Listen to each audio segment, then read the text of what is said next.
Olá, sejam todos muito bem-vindos. Você de todas as religiões, todos os credos e mesmo você que não tem religião. Meu nome é Sérgio Mota, esse é o podcast dos Adventos Crísticos no plural. E hoje nós vamos continuar tratando deste livro, é o segundo episódio. Evidentemente, trataremos de outros capítulos e meu entrevistado é o autor deste livro, Adolfo Marques. Se você gostaria de adquirir, de aprofundar um pouco mais o seu conhecimento sobre essa literatura dos adventos, basta você ler esse QR Code que está no canto da sua tela. Você será remetido para o site dos adventos e lá você poderá fazer a sua escolha e o seu pedido, ok? Adolfo, mais uma vez, muito obrigado por atender aqui o chamado para essa conversa. Estamos empenhados na mesma causa. Muito bem. Eu começo, Adolfo, já lá no capítulo 60 do livro, que tem o título de Lupércio e a Reforma Doutrinária. Eu até vi em outro livro, em outro vídeo do próprio canal, que você tratou sobre o Lupércio, né? E você cita, faz referência que esse espírito teve uma importância na história das religiões, né, muito grande, tendo tido encarnação, por exemplo, como a de Moisés. Então, eu queria que você falasse um pouco sobre esse espírito, a importância dele para os adventos e um pouco também dessa história, né, de encarnações dele. Então, não podemos nos alongar muito, mas o livro, o capítulo que trata do assunto, é muito abrangente. Mas todos nós, né? Mas vamos tratar do Lupécio. O Lupécio esteve encarnado nessa condição, ou com esse nome, na Idade Média. Então, é um espírito muito antigo, muito velho aqui na Terra trabalhando. Lá atrás, ele era Abraão. O Abraão reencarnou posteriormente com o nome de Moisés. Mas entre Abraão e Moisés, nós tivemos aquela reunião que nós falamos no vídeo anterior, na Mesopotâmia. Então, todos reunidos à volta de um mestre chamado, naquela época, de Anfion. E ali estava aquele espírito que tinha sido Abraão, que foi solicitado, e ele aceitou reencarnar para implantar o monoteísmo hebreu. Então, aí ele reencarna com o nome de Moisés. O Moisés, posteriormente, reencarna com o nome de Elias, o profeta Elias. Quando Jesus reencarnou, esse mesmo espírito reencarnou com o nome de João o Batista. E agora, mais recente, foi a última notícia que nós tivemos, ele estava encarnado na Idade Média com o nome de Lupécio. Então, esse espírito foi nomeado por Jesus, que é o nosso líder, o responsável pela condução da humanidade do planeta, foi nomeado responsável pela reforma. Agora, quantos espíritos integrados a Lupécio para a reforma do cristianismo, nós não temos. Eles só citaram, as Sagradas Fileiras, o Silvestre é o porta-voz, só citaram que as 4 ordens religiosas do planeta e mais outras lideranças estão empenhadas, todos empenhados na mesma causa. Então, os agostinianos, dominicanos, os beneditinos e os alexandrinos são as 4 ordens religiosas. Só Deus sabe quantos mil espíritos dedicados a essa causa da reforma. Então, Lupécio, e eles até dividiram a palavra Lupércios em 3 sílabas, em 3 partes, para nós entendermos. O Lu, de luminosidade. Ele é considerado pelos espíritos das Sagradas Fileiras luminosidade, Lupécio, o divino. Per, de perseverança. Nós ainda, com pouca graduação moral, nos enfraquecemos por questões muito pequenas. E cios, comiseração impessoal com as urgências sociais. Então, trabalhar a religião nesse sentido tão material, que ainda é comum na Terra, para o Lupécio já perdeu sentido. E aí tem uma particularidade do Lupécio. Ele não se deterá na parte escura da personalidade humana. É até um item que todos nós concebemos. Então, os espíritos mais lúcidos não apontam erros. Por isso que Jesus falou, não criticar, não apontar os erros da sociedade. Então, o Lupécio vai trabalhar sempre o lado luminoso. Nós somos divinos, nós somos portadores da essência do Cristo vida, do Cristo amor. Então, o Lupécio não se deterá, porque se ele se detiver na parte escura, não estará nos ajudando. Então, se ele der um toque na essência da divindade que nós somos, ele estará aguçando os nossos divinos sentidos para que nós vençamos as nossas próprias dificuldades existenciais. Então, Lupécio é luz, responsável pela reforma do cristianismo no planeta Terra. Nós estamos falando que cristianismo é do Cristo, de todas as épocas, desde que a Terra foi criada, e não das religiões criadas nesse tempo que já temos aí mais de 2 bilhões de anos terrenos, quando a Terra foi criada. Muito bem. Eu vou agora para o capítulo 67, a ação reformadora do homem crístico. E aí eu faço de novo uma citação literal, na página 368. O homem crístico, quando usando da palavra, não se exalta, não agride para se impor, nem impor a sua verdade. O som da sua voz sai sublimado com a frequência da convicção. E aí, ao ler isso, eu me recordei, me fez me lembrar do trabalho de um neurocientista que se chama Ethan Kross, que acabou de lançar, inclusive, um livro no Brasil, que se chama Como Controlar Suas Emoções para que elas não controlem você. E aí fala lá o Ethan, uma emoção é como uma música, ela precisa estar no volume certo e ter a duração correta. Ou seja, nós precisamos controlar as nossas emoções. Isso é sabedoria. Eu pergunto se você concorda com o Ethan e qual é a importância, né, dessa questão do autocontrole das nossas emoções para esse momento, inclusive atual, da humanidade. Nós temos um espírito que faz parte das Sagradas Fileiras chamado Osias Arthur. Ele deu uma mensagem linda, muito, muito bonita, através da Teresinha, a médium da psicografia, onde ele falou: as emoções humanas são tão importantes quanto o ar que se respira e a água que se bebe. Então, tem muita gente que às vezes quer travar, e lamentavelmente muitos, por ignorarem a sacralidade das emoções, travaram.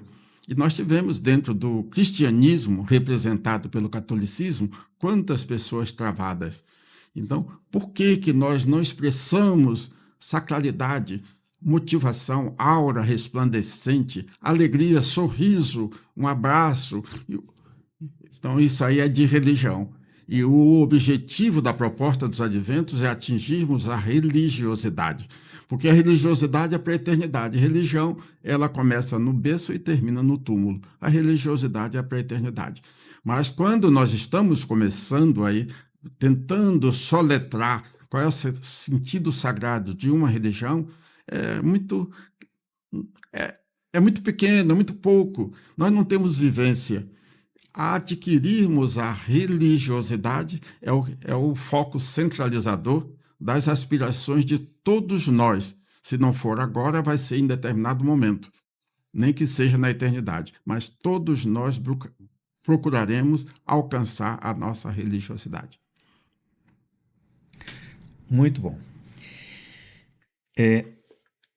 No capítulo 64, os divinos sentidos, você traz o entendimento, né, dos espíritos orientadores das Sagradas Fileiras sobre a misericórdia de ver, ouvir e falar, né? Eu fui ao dicionário e misericórdia significa você se colocar na miséria, na dor, no sofrimento do outro, ok? Então, nos fala um pouco sobre a importância desses sentidos, né, com a misericórdia. Não vamos estender muito, mas nós temos no próprio Evangelho cristão, quando dá aquelas 8 bem-aventuranças materializadas pelo Lucas, onde ele falou: bem-aventurados misericordiosos, que alcançarão a misericórdia. Então tem muita gente à frente de uma religião falando de evangelho, mas não tem ainda a misericórdia.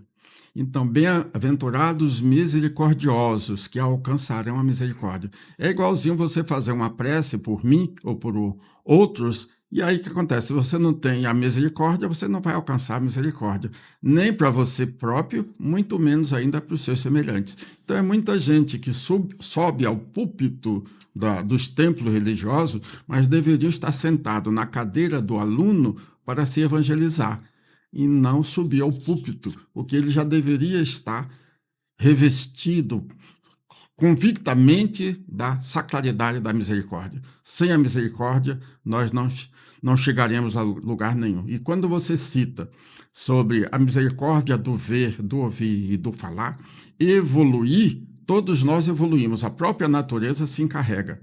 Agora, ascender só após adquirirmos a misericórdia do ver, do ouvir e do falar. Né? A própria natureza se encarrega, o mineral, o vegetal, o animal irracional, o hominal, tudo. Só que a partir do hominal nós passamos a ter livre-arbítrio, uma diminuta consciência, mas isso tudo é evolução. A ascensão só com a misericórdia do ver, do ouvir, do falar. Por isso que Jesus conseguiu curar, olha as maravilhas que Jesus realizou, só usando da voz. Imagina só aqueles corpos chagados, imagina a lepra daquela época, aqueles olhos que ficaram cegos, aqueles que nasceram com a cegueira, aquelas mãos atrofiadas, aqueles corpos deformados. E ele simplesmente usando da voz, levanta-te e anda, abra os olhos e veja. Então, tudo isso que o Advento nos passa é para nós adquirirmos a misericórdia, porque nós queremos ser porta-vozes de Jesus. Mas Jesus, nós já sabemos, ele falou, eu e o meu Pai somos um.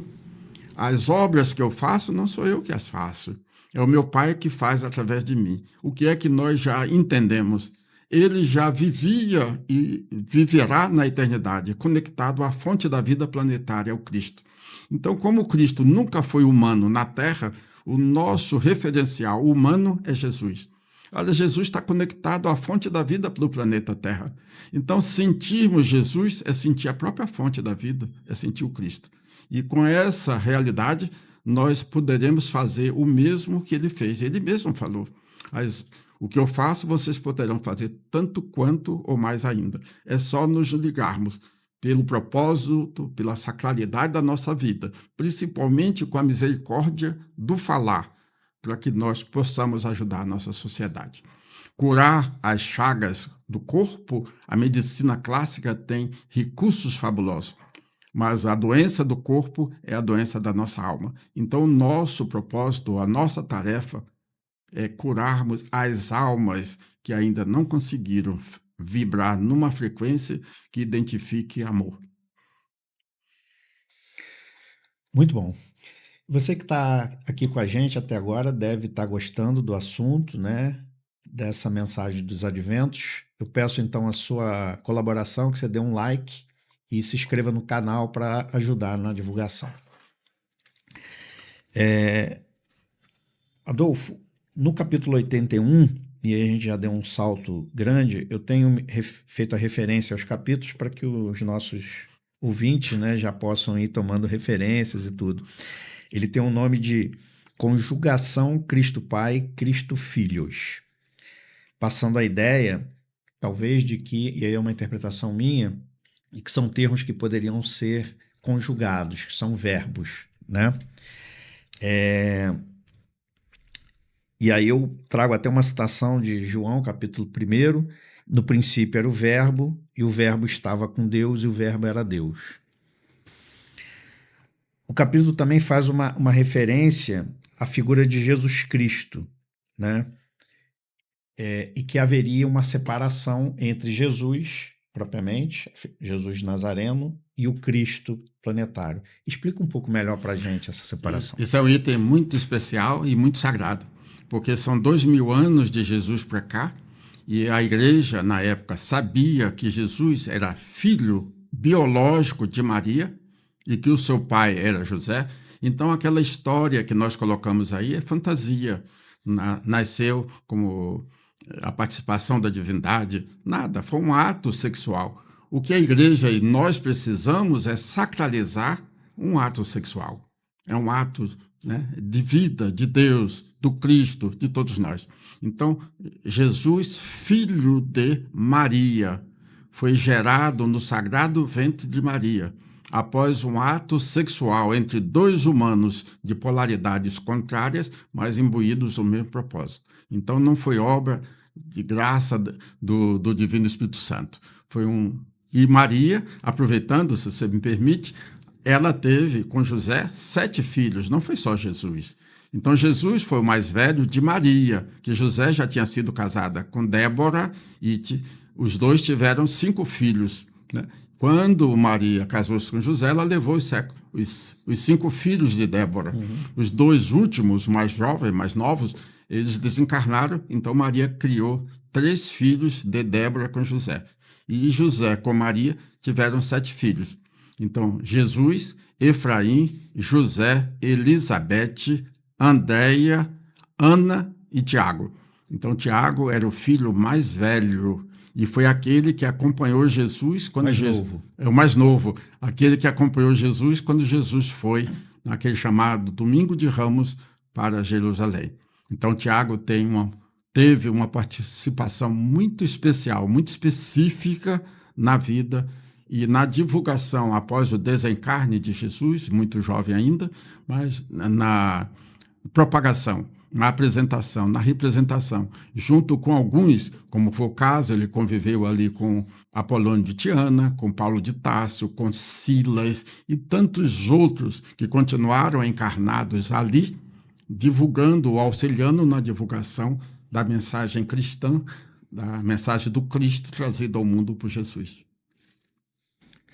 Bom, eu queria ainda, se você me permite, explorar um pouco mais esse assunto, porque para que eu não saia com dúvidas, nem os nossos ouvintes. Nós ainda temos mais uma semana de encarnados, então vamos explorar.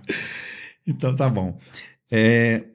O nome em hebraico de Jesus, Yeshua, que acabou sendo traduzido para o final, né, para o português, para Jesus. O termo Cristo, propriamente, né, aparece na literatura como sendo mais usualmente associado a Jesus no século I, notadamente depois do evento da ressurreição. Tá? O que, de certa forma, reforça essa associação Jesus com a palavra Cristo, sobretudo porque o termo original em hebraico também de Cristo é Meshia, que seria Messias ou ungido, que inclusive está lá no Velho Testamento, né? Em algum momento viria para o povo judaico, né? O povo judeu, o Messias que livraria, né? o povo judeu do jugo, né? Da escravidão, etc, etc. Então, de novo, quando a gente olha para essa análise da terminologia, faz sentido essa associação Jesus com Cristo. Contudo, eu fui lá no Evangelho de Mateus, capítulo 16, tem uma passagem muito interessante que Jesus está com os discípulos e Jesus pergunta: e vós, quem dizeis que eu sou? Daí que o Pedro responde: tu és Cristo, filho do Deus vivo. Jesus, então, no versículo 16 fala, versículo 17, desculpa. Bem-aventurado és tu, Simão Borjas, porque tu não revelou a carne e o sangue, mas meu Pai, que está nos céus. E no final desse capítulo, no versículo 20, ele fala assim: então Jesus mandou, veja bem, mandou aos seus discípulos que a ninguém dissessem que ele era o Jesus Cristo, o que reforça o entendimento dos adventos dessa separação entre a figura de Jesus e Cristo. Bom, dito isso, essa contextualização, eu queria que você fizesse um arremate aí. Na verdade, né, nós já divulgamos já há bastante anos o livro O Evangelho à Luz do Cosmo, ditado por Ramatiz através de Cílio Maes, onde o Ramatiz ali separa, né, a consciência criadora do planeta Terra, que é o Cristo, e os seus médios humanos, né? Esclarecendo. Anfion, que nós já citamos, que era médium do Cristo, o Moisés foi inspirado pelo próprio Cristo, o Buda foi inspirado pelo próprio Cristo, então tivemos Maomé foi inspirado pelo Cristo, Moisés, então muitos foram inspirados.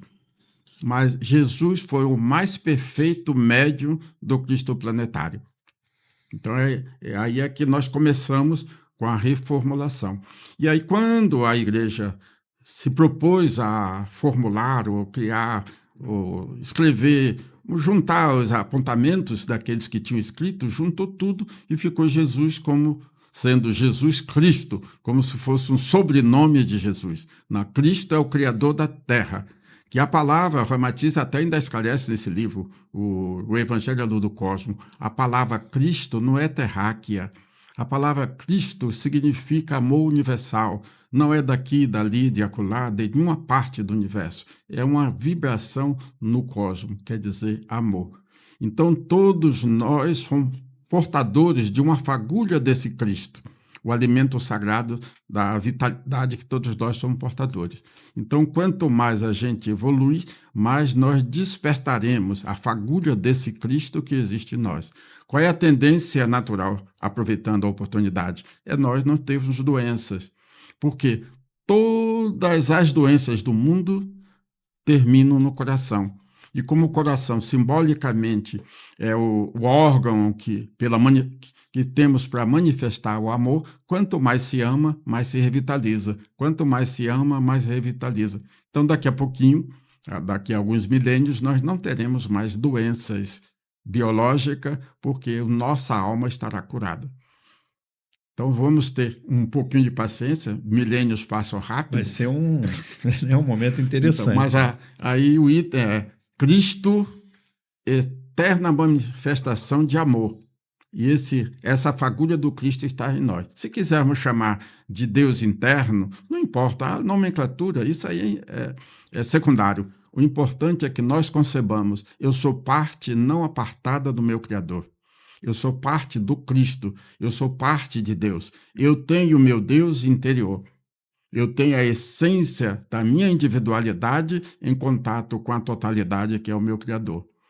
Então, é nesse sentido que os adventos vão trabalhando em nós, para nós deixarmos aquele homem velho citado no próprio Evangelho cristão e irmos colocando coisas novas. Por isso que as propostas, todas importantes para as suas épocas, porque nós aprendemos com Ramatiz, todo sábio é sábio para a sua época e não para a eternidade. Porque a evolução não para. Nós comungamos com o eterno vir a ser, com a eterna evolução. Então, tudo que foi importante para a época morre, porque nós somos, atualmente, homens novos, novas aquisições, e nunca estaremos fechados, porque a evolução não tem ponto final. E se alguém chegar no ponto final da evolução, ele é o próprio Deus. Muito bom. Bem, vou agora para o capítulo 87, que tem o título de Guerras Santas. Tá?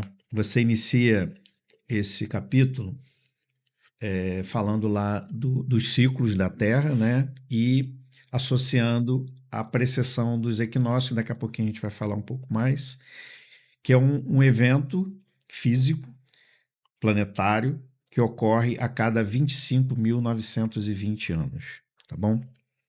E que, associado a esse evento, ocorrem momentos que se chama lá de desconforto, né, da população planetária, sobretudo relacionado às chamadas guerras santas, né?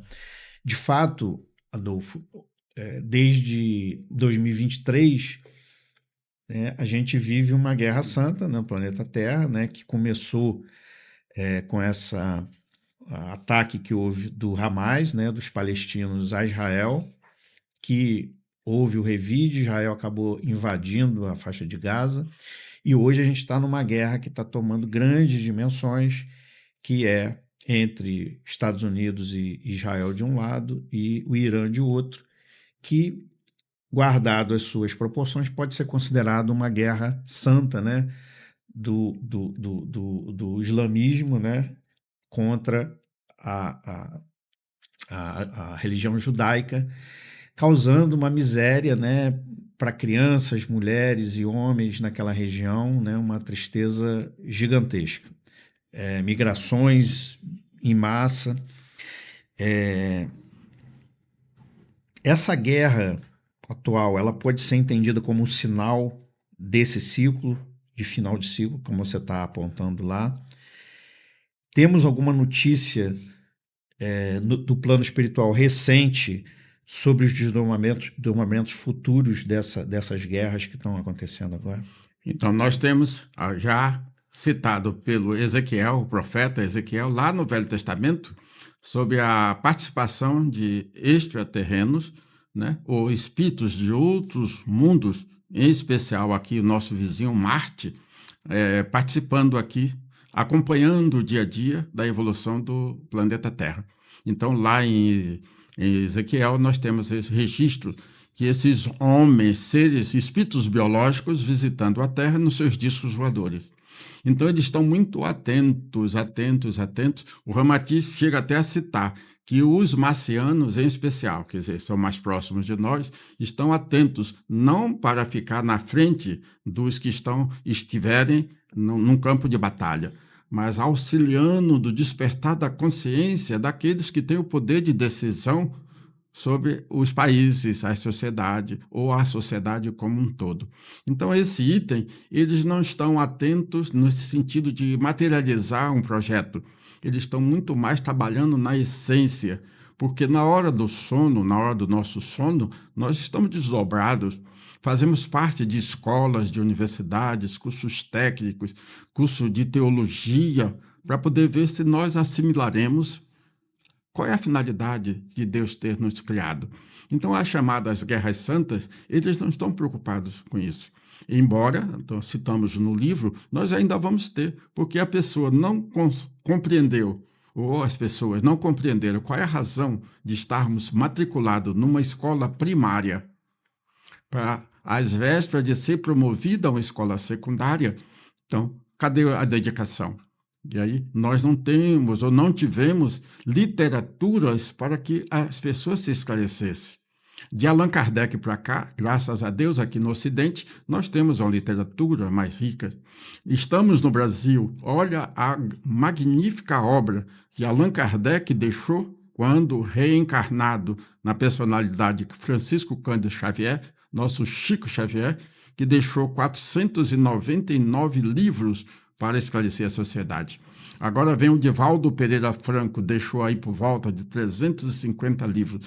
Então, com essa literatura toda, eu posso continuar, ou nós podemos continuar ignorando, mas é falta de dedicação, porque a espiritualidade materializou livros para que nós vencêssemos as nossas guerras pessoais. Logo, essas guerras externas deixariam de existir. Agora, alguém ainda guerrear em nome de uma divindade, em nome dos seus deuses, isso vamos considerar ignorância da nossa parte. Porque a proporção que a gente vai evoluindo, nós vamos melhorando a nossa condição como espíritos eternos e passamos normalmente a ser mais gratos pela oportunidade de estarmos matriculados, em especial no momento tão seletivo da separação do trigo do joio, de separar o lobo do cordeiro, principalmente que esses que deixarão a Terra serão levados para um planeta subprimário, quer dizer, um planeta inferior à Terra. Então, não nos dediquemos, não fiquemos presos a essas orientações, porque a espiritualidade superior está trabalhando no sentido sagrado de despertar mais e mais o Cristo amor que todos nós somos. Tá. Eu queria que você fizesse uma concessão para mim agora, muito embora você seja um ser único, uno, né? Que você colocasse o boné de físico, tirasse o de religioso. Queria pedir para o nosso diretor colocar aqui um vídeo da NASA na tela e a gente falar sobre a questão do do equinócio, né? Da precessão dos equinócios. Isso é uma imagem da NASA, né? Que vai ficar aparecendo aí enquanto a gente conversa. O objetivo aqui é a gente desmistificar um pouco do que está lá nesse capítulo, né? Que você, com muita razão, chamou a atenção. O equinócio, a precessão do equinócio já é uma questão comprovada pela física, né? Pela astronomia, correto? Tanto que essa é uma imagem da NASA, tá? Que nada mais é do que eu chamo de um giro, quase como se fosse um peão de criança, né? Ele meio tombando e ele fica girando em torno do eixo lá e fazendo essa imagem de um círculo imaginário. Isso devido ao efeito da gravidade da Lua e do Sol, que ocorre pelas medições a cada 25.920 anos. Tá? Uma parte não comprovada, digamos assim, pela literatura científica, Adolfo, é o efeito, digamos assim, nas civilizações desse evento físico, astrofísico, né?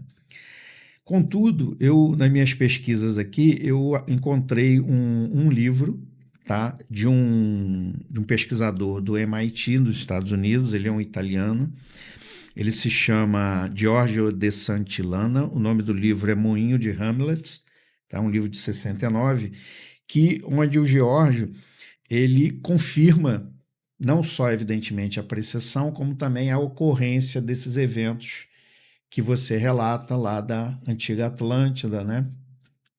Com muita exatidão. E uma das coisas que ele chama a atenção é o seguinte: nós temos assim uma deficiência na história das nossas civilizações, porque os registros são muito curtos. O homem já existe há 300 mil anos, já comprovado, e a gente tem registro de 6 mil anos, 5 mil anos para cá, da nossa história, né? Então, eu queria que o físico Adolfo, agora não religioso, né, falasse sobre a questão dessas alterações na civilização humana em razão de eventos físicos astronômicos, digamos assim. Eu nem sabia que eu era físico, mas você está falando, então eu vou aceitar. Nas próximas encarnações eu serei um físico. Mas o que diz o nosso Ramatiz? Há 25.920 anos, conforme você falou, nós deixamos ou passamos pelo ciclo anterior, porque nós temos um mês astrológico sideral chamado 2.160 anos, né? Multiplicado pelas 12 casas, dá 25.920 anos. Nessa fase passada, nós tivemos aí a Terra, que estava, vou fazer aqui um gesto, estava verticalizada, e essa verticalização, temos que ter o Sol, considerar o Sol como um ponto, um referencial inercial. Então, o Sol estava ali parado. Em relação ao Sol, a Terra inclinou 23 graus. Agora, a Terra está voltando à sua parte anterior, que é a verticalização. Diz Ramatiz que ela já sofreu 4 alterações do seu eixo. Agora é o quinto, ou a quinta alteração que nós estamos seguindo, né? Deus é perfeito. Antes da inclinação da Terra, no ciclo anterior, Jesus estava encarnado na Atlântida, com o nome de Antúlio de Maetel. Naquela oportunidade, ele tinha um discípulo que era muito vinculado a ele, chamado Josuelo. Para a gente ter uma noção, esse Josuelo reencarnou junto com Jesus, com o nome de João, o Evangelista, responsável pela materialização das ideias proféticas, conhecida por nome de Apocalipse. Então, periodicamente, graças a Deus, a Terra muda. E diz Ramatiz que ela foi programada pelo engenheiro sideral, responsável pela criação da Terra, para que ela sofresse 7 alterações de eixo. Olha, se acontece de 25.920 anos em 25.920 anos, nós ainda vamos ter aí mais de 50 mil anos para a Terra ficar estabilizada. Vê se você não desencarna até lá. Então, nós vamos ainda ter 2 ciclos, né, para que isso consolide. Isso quer dizer que nós estaremos evangelizados verdadeiramente, a humanidade, e cada vez mais a Terra ficará oca. Isso quer dizer que muitos de nós que estamos aqui na superfície do planeta estaremos reencarnando no interior oco da Terra, porque desde 1971 nós fomos informados pelo pai Joaquim de Aruanda, nosso anfitrião de 1400 anos antes de Jesus, de que a Terra é oca e que lá tem uma civilização por nome Argos. Numa outra oportunidade nós trataremos do assunto. Então isso aí é tudo normal. Tudo normal, periodicamente tem que mudar, e não é só mudar por nada, é porque faz parte. Quantas terras já foram cobertas pelas águas e quantos fundos de mar, de oceanos estão descobertos? É o caso, por exemplo, na inclinação anterior, um deslocamento das águas dos oceanos, nós tivemos aí o surgimento do chamado Triângulo das Bermudas. O Triângulo das Bermudas, ou ali naquela região chamado Mar dos Sargassos, aquilo ali era antes terra firme. Quando as águas se deslocaram, criou-se ali aquela Triângulo das Bermudas, que é uma passagem consciente, material, física, por onde navios, aviões, barcos, embarcações e tal, vão para o interior oco da Terra. Agora, com a Terra sendo verticalizada, conforme você mostrou no gráfico desse cientista, com a Terra verticalizada, a Atlântida vai ficar seca. O Triângulo das Bermudas vai ficar, porque as águas dos 5 oceanos vão se redistribuir. Então, os 5 continentes serão distribuídos e nós vamos ter apenas 3. E os 5 oceanos também serão redistribuídos, nós vamos ter apenas 3 continentes e 3 oceanos. A gente tem uma ideia quantas águas vão rolar. Bom, eu queria pedir para o nosso diretor colocar aqui, antes de eu ir para a próxima palavra, na nossa tela, a capa do livro, só para que fique essa referência aí, quem se interessar por aprofundar. Ele está em inglês ali, né? Hamlet's Mill, e a tradução para o português Moinho de Hamlet. Adolfo, eu ainda tenho mais 2 ou 3 perguntas, mas eu queria fazer uma pergunta que está um pouco fora do livro, mas é talvez uma curiosidade minha e pode ajudar também o nosso espectador. Não existe referência nesse livro aqui, pelo menos eu não encontrei, para a reorganização socioeconômico-política que haverá nesse momento de transição, tá certo? A gente já vive mais ou menos um formato, né, de Estado e econômico, já tem alguns anos, né? Talvez aí, a partir da Revolução Francesa, né, uns 300 anos, vamos dizer assim, né?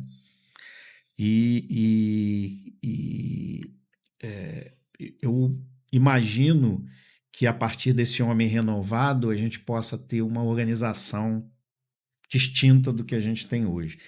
Existem notícias por parte da espiritualidade sobre esse assunto em particular? Eu nunca questionei, que eu sou mesmo de perguntar, isso já tem séculos, milênios, eu sempre na curiosidade de perguntar.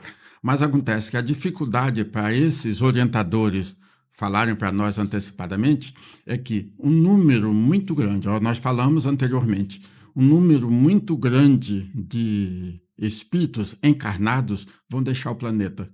Então a avidez pelo ter vai deixar de existir, porque aqui quem vai continuar aqui, encarnado ou reencarnando, são os espíritos mais lúcidos.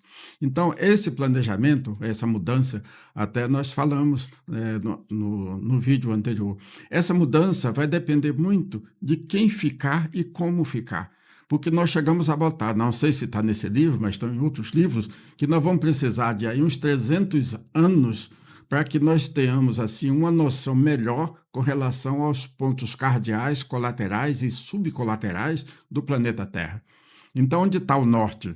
Onde está o sul? Onde está o leste, o oeste? Tudo isso vai mudar, porque a Terra vai ficar verticalizada. Então, isso tudo vai mudar. Agora, só em nós sabermos que vamos precisar de uns 300 anos, encarnando e desencarnando, para criarmos uma noção melhor, imagina só, não há como programar. porque vai depender. Muita gente, mesmo aprovado, ou seja, em condições de continuarem na Terra, se nós estabelecermos uma nota de aprovados entre 5 e 10, os que tiverem nota 5 ainda vão ser muito revoltados. Muitas lutas, muitas guerras íntimas. E quando nós temos as guerras íntimas, a possibilidade é nós colocarmos as guerras externas. Então, isso aí, a espiritualidade, no meu caso, ainda não sinalizou. Porque, inclusive, nós temos um item muito sério, voltado para a economia mundial. O compromisso do Brasil não é só da religião, é o conjunto, não é só a parte energética, é a parte material. O Brasil é um celeiro de luz, mas também de muitas maravilhas para a sustentação de uma sociedade planetária. Então, imaginemos, e nós já sabemos, no livro que nós citamos no vídeo anterior, sobre Brasil, coração do mundo, pátria do Evangelho, quantos europeus, né? E até no livro nós botamos quantos dos 5 continentes vão estar trabalhando para essa finalidade, a sacralidade da vida, e o compromisso espiritual é do Brasil. Então é por isso que a espiritualidade ainda não sinalizou. Mas se sinalizar em alguma parte, em alguma fonte, em algum médium, alguma coisa, como será, é possível que precise de ajustes, porque aqueles aprovados com nota 5 ainda estarão em lutas que nós somos muito apegados ao ter. E o ser nós consideramos secundário. Enquanto que após essas transições que nós vamos ter, o mais importante para o nosso foco mental é o ser. O ter é temporário, vai daqui do berço até o túmulo em cada encarnação. E o ser é para a eternidade. Então nós vamos ter aí uma mudanças substanciais. Mas aguardemos mais um pouquinho, você ainda está muito jovem. Tá. Né? Não, o que eu gostei foi que você disse que dá para passar com nota 5. Fiquei até mais animado. Não, nota 5 está aprovado. Adolfo, chegamos ao último capítulo do livro, capítulo 90, tá? Que se chama Bonança, que me parece um ótimo tema, né, para finalizar todo esse desenvolvimento que foi feito, né, ao longo do livro. E ele fala do homem que alcançou a libertação individual, após o seu esforço, evidentemente, de abandonar, né, a sua parte mais individualista, seus sentimentos ruins, como a gente vem falando aqui, tá? Ele fala o livro lá, uma citação literal: o que emana do homem crístico vai impregnando a atmosfera de fraternidade, solidariedade, compreensão, sem separatividade. Então, a gente já está se encaminhando para o final. Dá uma mensagem boa aí para a gente sobre esse homem que alcançou a bonança. Quando isso acontecer conosco, né, não vai ser aquele salto, né, assustador. Nós vamos despertando, até no livro vai nos aconselhando a irmos trabalhando o nosso mundo íntimo, os nossos valores, né? O que nós aprendemos com Jesus? A primeira lei da vida é amarmos a Deus sobre todas as coisas. Olha, a proporção que nós vamos despertando. Olha, nós falamos em outras oportunidades. O nosso amor, simbolizado pelo Cristo interno, que todos nós somos portadores, ele é crescente. Nós vamos despertando.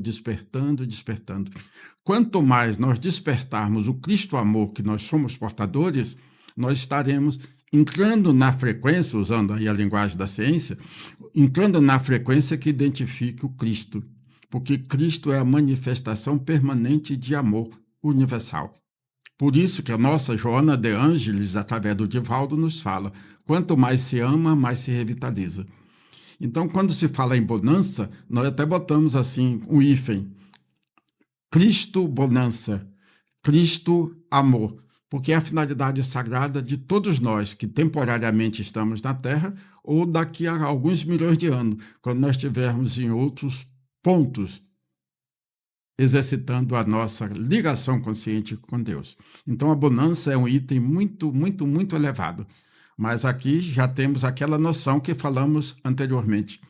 É preciso que nós adquiramos a misericórdia do ver, do ouvir e do falar. E nós sintetizamos esse material, principalmente no livro que está ali, ó, Pérolas de Esperança. Ali, Aquele Pérolas roxinho, de Esperança. com a tapa roxa, preto. Tem 21 capítulos, são 21 exercícios de autoconscientização. Qual é essa qualidade da vida?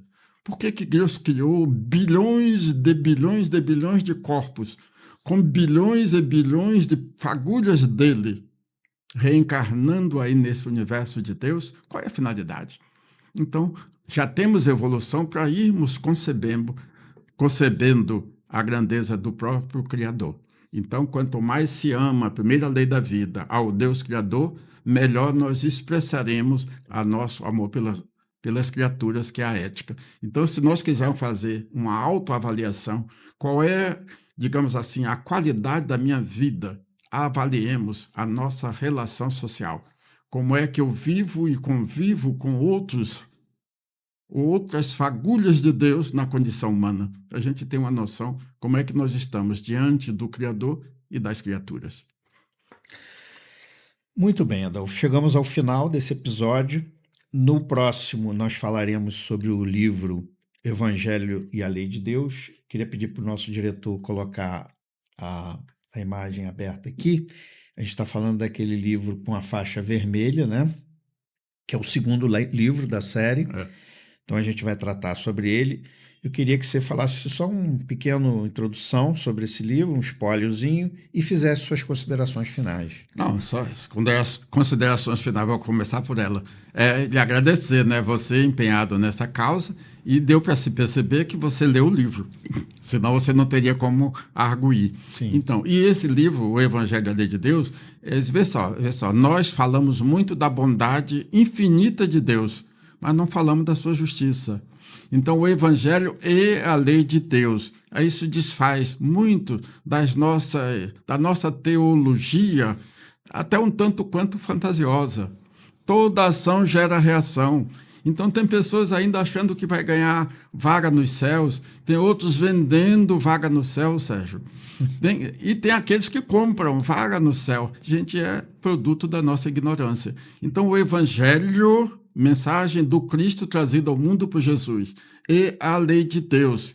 Então, só nós sabermos, ninguém adentrará os céus antes de adquirir a misericórdia do ver, do ouvir e do falar, nós já estaremos assim mais atentos na assimilação do Evangelho. Então, o Evangelho e a lei de Deus. Aí termina um monte de fantasias religiosas, pessoas, como disse o Silvestre, mercadejando as coisas sagradas. Quanta gente, Sérgio, se valendo da mensagem pura, desinteressada de Jesus para poder mercadejar. Repetindo o que falamos no vídeo anterior, diz o Silvestre, transformamos o patrimônio de uma humanidade, o evangelho cristão, em mercadorias de compra e venda.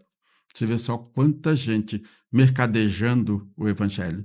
Tem aqueles que disfarçam, mas estão usufruindo de algum bem em função do evangelho. Tem aquele que bota uma capa de cordeiro, mas está por trás, tem a capa do... é difícil. Diante dos olhos humanos, nós podemos enganar a humanidade inteira. Diante dos olhos da lei de causa e efeito, nós estamos transparentes. Olhos de Deus, não tem barreira. Muito bem. Muito obrigado mais uma vez. E você que ficou até aqui, eu gostaria de te agradecer. Fique em paz e até o próximo episódio.